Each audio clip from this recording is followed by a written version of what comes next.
Le Grand Matin Sud Radio, 7h-9h, Jean-Jacques Bourdin. Elisabeth Borne, nous sommes avec vous, Benjamin Glaise. Oui. Elisabeth Borne prône la discrimination positive. Je rappelle qu'elle est ministre de l'Éducation nationale. Elle veut que le nombre de filles augmente dans les études scientifiques.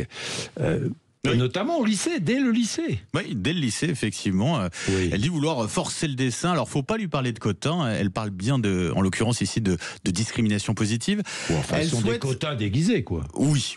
En gros, c'est ça. Bah, évidemment. Elle souhaite que les filières scientifiques soient moins genrées qu'aujourd'hui. Actuellement, en première, on a 42% de filles en spécialité mathématiques. L'objectif, c'est d'atteindre la parité en 2030. 50% de garçons, 50% de filles. Et ensuite, pour les classes préparatoires scientifiques, Elisabeth Borne vise pour 2030, 30% de filles dans chaque classe prépa, 20% dès l'année prochaine. Alors comment faire? Elle dit réfléchir notamment à une loi sur le modèle de ce qui existe déjà pour les critères sociaux. Autre volet, proposer chaque année aux jeunes filles de rencontrer des femmes qui suivent ou qui occupent des fonctions d'ingénieurs ou de chercheurs. Première expérimentation d'ailleurs prévue à ce sujet durant l'année prochaine avant une généralisation. C'est ce qu'elle souhaite pour l'année 2026-2027. Oui, prépa dans les prépa aux grandes écoles, moins de filles que de garçons. Comment faire pour équilibrer?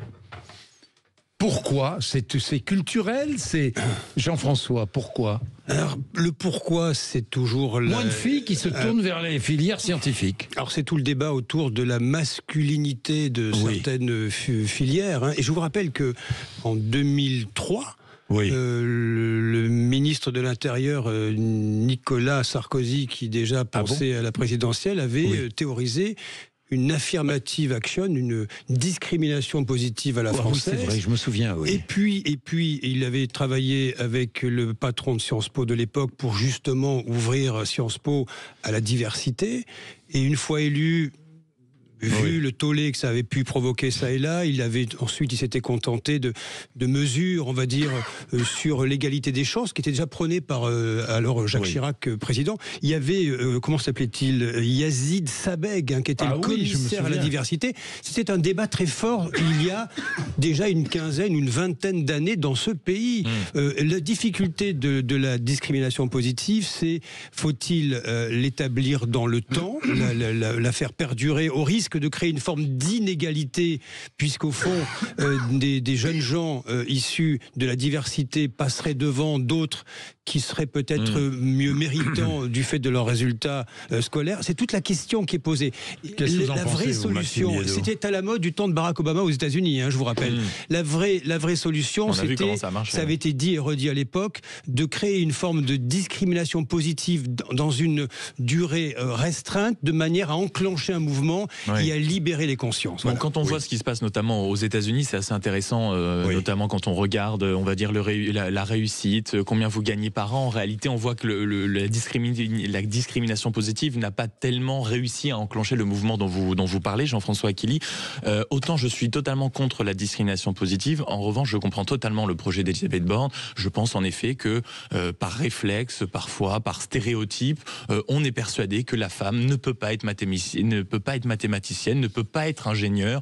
Et en réalité, vous avez un mouvement de fond indirect, finalement, qui s'appuie sur des traditions qui durent depuis des années.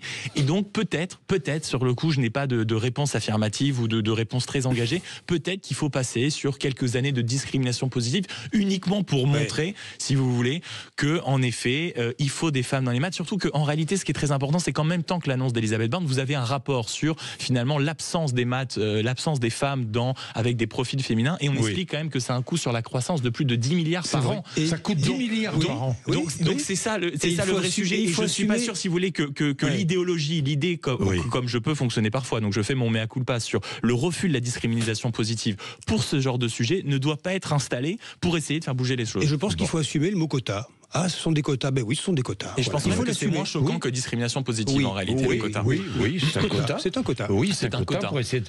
Oui, c'est assumé. Oui, exactement. Bien.